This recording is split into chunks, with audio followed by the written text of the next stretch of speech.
তোমরা যারা বলো না যে একটা বিবাহিত মেয়েকে একটা অবিবাহিত ছেলে কখনোই মন থেকে ভালোবাসে না, কখনোই তাকে নিঃস্বার্থে ভালোবাসে, আপন করতে চায় না, তো আমার এই ভিডিওটা শুধুমাত্র তাদের জন্য।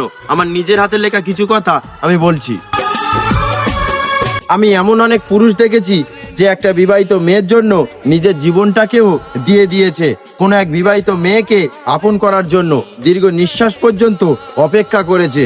আমি এমনও দেখেছি যে কোনো একটা বিবাহিত মেয়েকে পাবে না জেনেও তাকে চিরজীবন নিঃস্বার্থভাবে ভালোবেসে গেছে দূর থেকে। এই পৃথিবীতে সবাই যদি সমান হতো তবে কয়েক কোটি বিবাহিত মেয়ে অনাহারে জীবন কাটাতে হতো, কারণ সব বিবাহিত মেয়ের ভাগ্যে স্বামীর ভালোবাসা থাকে না। কিছু বিবাহিত মেয়ের ভাগ্যে এমনই হয় যে সে সংসার জীবন পায় কিন্তু সংসার জীবনে সুখ পায় না, স্বামী পায় কিন্তু স্বামীর ভালোবাসা পায় না। আর সেই বিবাহিত মেয়েরা বেঁচে থাকে কোনো এক অজানা অবিবাহিত ছেলের ভালোবাসাটাকে নিয়ে। যদি আমার এই কথাটা ঠিক হয় অবশ্যই একটা লাইক করবে। ধন্যবাদ।